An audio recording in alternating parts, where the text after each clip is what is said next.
在2015年之前，如果你問北約的指揮官最怕在戰場上遇到什麼，答案只有一個：俄羅斯 T-14阿瑪塔主力戰車。毫不誇張地說，這輛戰車的核心參數稱得上世界第一。前衛的設計超越豹二的火力口徑，讓一些軍事媒體都在驚呼：狼真的來了！但自從俄烏戰爭爆發以來，這款裝備突然失去了所有消息。老舊的 T-62、T-72還在發揮餘熱，而最強戰車 T-14去哪兒了？這難道是俄羅斯善心大發，不願意用更先進的裝備欺負烏克蘭，還是說他身上藏着什麼秘密，根本不敢上戰場呢？2015年5月，莫斯科紅場，勝利日大閱兵的最後一次總彩排，長槍短炮對準了紅場，然後主角登場，號稱世界第一戰車的 T-14，在全場無數鏡頭的注視下，居然熄火了。隨着 BREM-1特種維修車輛將 T-14脫離現場，全世界媒體才反應過來，這輛被吹上天的戰車真的出現了意外。當然，按照俄羅斯的說法，這不是事故，這是在向全世界展示緊急情況下如何撤離受損裝備，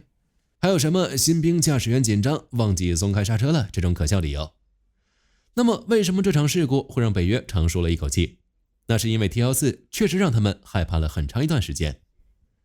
T-14有多恐怖？首先是它超前的設計，無人炮塔。這個東西一出來，確實讓北約大吃一驚，紛紛效仿。比如 KF-51、德法的 MGCS 計劃都在探索下一代無人炮塔。它的優勢在於，戰車裡的3名成員再也不用和危險的炮彈擠在一起，就算上面的無人炮塔被徹底炸飛，躲在裡面的人依然有極大概率存活。說到這裡，不得不說俄羅斯總算通點人性了。想想 BMP-1，想想 T-90，哪個不是把士兵的生命當作兒戲？除此之外， T-14搭載了最先進的阿富汗式主動防禦系統，對外宣稱這套系統不僅能精準攔截反裝甲飛彈，甚至連美軍的貧鈾穿甲彈都能直接攔截。火力配置方面也不遜色，全新的125公里滑膛炮，官方賬面數據號稱穿甲威力遠遠超越了德國陸軍的驕傲豹二。看看這個配置，假如你是北約的指揮官，面對這個6兵型戰士，你會怎麼打？在當時，幾乎所有人都相信俄羅斯裝甲重回世界巔峰。然而，以上內容僅供參考，因為這是俄羅斯。如果拿俄羅斯在軍工宣傳上的信用去貸款，額度能有$10都算是高看他一眼了。當我們掀開 T-14科幻的裝甲，去拆解它的內部架構時，就會驚恐地發現，問題並不是戰車本身，而是隱藏在俄羅斯軍工體系內部一個深不見底的供應鏈黑洞。這股力量根深蒂固，俄羅斯也因此病入膏肓。現代戰車已經不是二戰那種靠幾塊厚鋼板和粗管子就能打贏的年代，它的核心是一套由無數高端晶片、感測器和熱顯像儀組成的精密系統。而俄羅斯在高端電子零組件上患有嚴重的依賴症，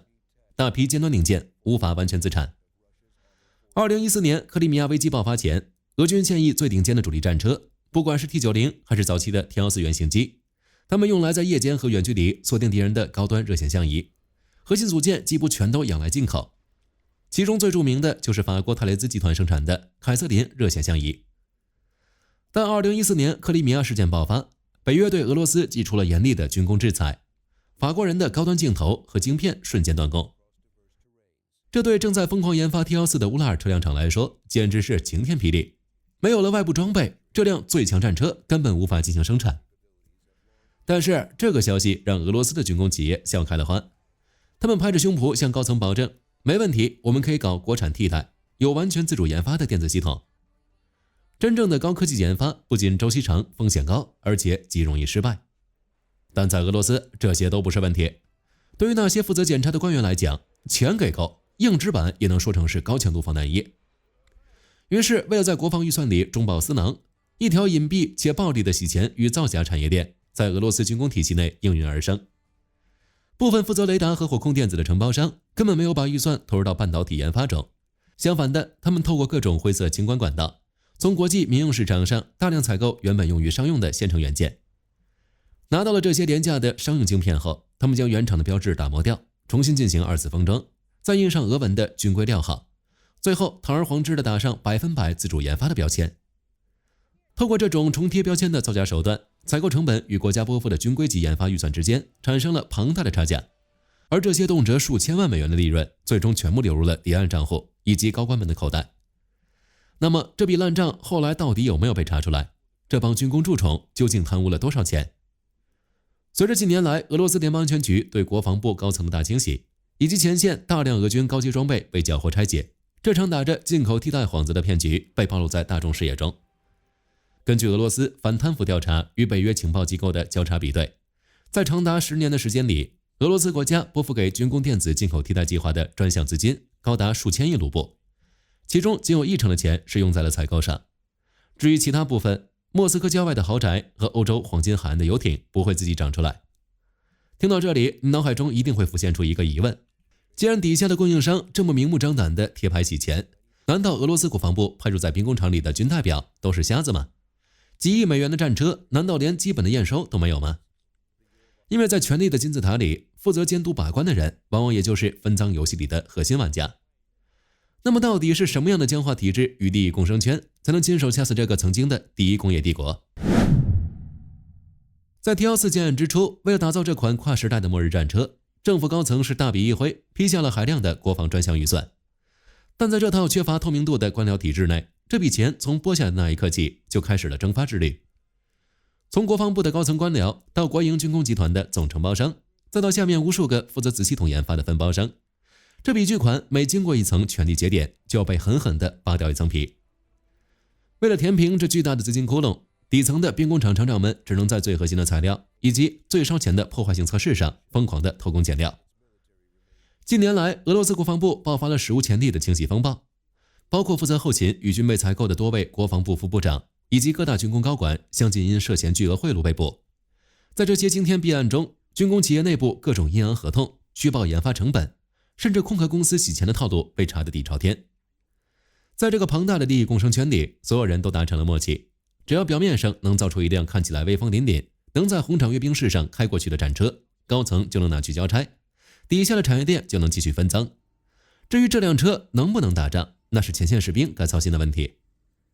但這還不算最絕望的，就算俄羅斯今天突然天降神兵，把所有的貪官全抓了，把預算一分不少的發下去， T-14依舊不行，俄羅斯的軍工依舊不行。因為擋在他面前的是俄羅斯軍工業那僵化、早已失去造血能力的龐大肉身。以 T-14為例子，它的總制造商是大名鼎鼎的烏拉爾機車車輛廠。這工廠曾經是蘇聯裝甲工業的驕傲，但在今天，它更像是一頭步履蹣跚的老人。生產 T-14意味着烏拉爾廠必須徹底拋棄他們吃了幾十年的蘇聯老本。T-14採用了全新的底盤架構、無人炮塔和高度數位化的車內總線。要量產它，工廠必須砸下巨資，引進全新的精密数控機床，建立極高標準的無塵電子組裝車間，甚至要對幾萬名習慣了用鐵錘和電焊敲打 T-72老戰車的工人進行全面重新培訓。在僵化的官僚體系內，這是一場沒有人願意去承擔的高風險賭博。對於廠長和官僚們來說，烏拉爾廠不僅僅是一個造戰車的兵工廠，它更是一個擁有數萬名員工、牽動着整個地區經濟命脈的小國家。現實情況是，烏拉爾廠現在連翻新庫存的 T-72，或者是升級老舊的 T-90M， 其產能都捉襟見肘，常常交不出貨。如果關停現有的老舊生產線，卻豪賭一條短期內根本無法形成產能，隨時可能因為技術不過關而全線停擺的 T-14新生產線，一旦失敗，無法按時向軍方向上級交差，這个巨大的政治黑鍋誰來背？於是，一種現實的避險邏輯起作用了。既然升級 T-72和 T-90這種成熟車款既安全，又能在財報上刷出漂亮的交車數量，還能穩住幾萬名工人的飯碗，那為什麼還要去硬幹那輛吃力不討好的 T-14呢？國防部需要數據來證明軍力強盛，工廠需要訂單來維持運轉和利潤。在不求有功但求無過的官場潛規則下，軍方和廠方再次達成了一種心照不宣的妥協，繼續躺在蘇聯的遺產上吃老本。在這樣的體制扼殺下， T-14在紅場上熄火不足為奇，這是早已命中注定的結局。既然是一件為了閱兵而騙取預算而生的工藝品，那它最好的歸宿就是永遠停留在展示台上。但問題是，真正的戰爭終究還是打響了。當俄羅斯的裝甲部隊在前線損失慘重，急需先進裝備來撕開防線時，一個極其刺眼的現象出現了。俄羅斯高層寧願去西伯利亞的土坑裡刨出那些生鏽了半個世紀的 T-62，也死活不肯讓 T-14進入前線。T-14到底在害怕什麼？究竟是什麼在阻擋 T-14上前線？我們這裡假設先相信俄羅斯這個慣犯。就按照官方給的數據去考量，那麼即使在這種情況下，T-14也只能是縮在後方。在 T-14開始研發的年代，設計師假想的敵人是北約的重型戰車，但如今的戰場到處是漫天亂飛的自殺無人機。T-14引以為傲的阿富汗式主動防禦系統，其雷達和拦截彈主要針對的是水平方向飛來的傳統反戰車飛彈。面對從垂直死角俯衝砸下的無人機，這套系統幾乎形同虛設。更何況俄羅斯高層心裡比誰都清楚， T-14雖然爛透了，但畢竟是承載着俄羅斯大國尊嚴。一旦在前線宕機，或者是被幾百美元的無人機炸毀，甚至更糟，被敵軍完整繳獲並開箱直播，這種損失比丟掉一個裝甲連隊還可怕。另外，真上了戰場還有難題，後勤。目前俄羅斯前線的装甲維修营完全是建立在 T-72、T-80和 T-90這套蘇聯通用模組之上的，前線的技工閉着眼睛都能把這幾款戰車的零件互换通用。但 T-14呢？為了追求所謂的跨时代指標，它不僅換上了全新的 X 型排列柴油引擎，連底盤懸吊系統等核心部位都跟前線现有的零件完全不相容。把 T-14送上前線，簡直就是前線保修鏈的災難。一旦這輛嬌貴的戰車在泥濘中拋錨，考慮到它的玻璃大腦還是高幾率事件，修理營的技師連一顆適配的螺絲都找不到，他們也沒有專門用來診斷這輛戰車的測試機台。在分秒必爭的前線，戰車拋錨卻無法就地維修，就等同於直接報廢。所以這才是俄羅斯高層死活不讓 T-14上前線的原因。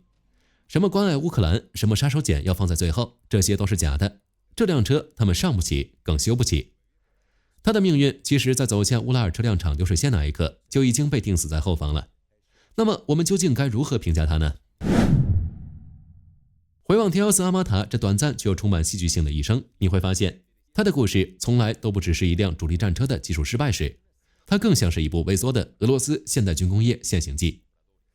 平心而論，當年俄羅斯設計師們畫出那張藍圖，無人炮塔、成員裝甲隔離艙、網絡中心站節點，這些理念哪怕放到今天來看，依然是全球最前衛、最頂尖的裝甲戰術構想。但它最深沉的悲哀在於，這顆擁有科幻靈魂的種子，卻偏偏降生在了一個貪腐橫行、體制極度僵化，且早已失去核心造血能力的軍工母體之中。它原本是為了撕裂北約防線而生的中級兵器，最後卻被自己的國家親手掐死在了想象中，淪為了官僚們套取國家預算的斂財工具。2015年莫斯科紅場上的那次宕機，簡直就像一句精準的宿命讖語。那次史詩級的出包，其實早就為 T-14寫好了最終的結局。他永遠無法到達那個硝煙彌漫的真實戰場，他注定只能停留在華麗的圖紙上，停留在莫斯科平坦的閱兵道上，成為一件供人瞻仰的高科技展品。在漫天廉價無人機呼嘯而過的天空下， T-14孤獨地做着一場屬於帝國餘暉的夢。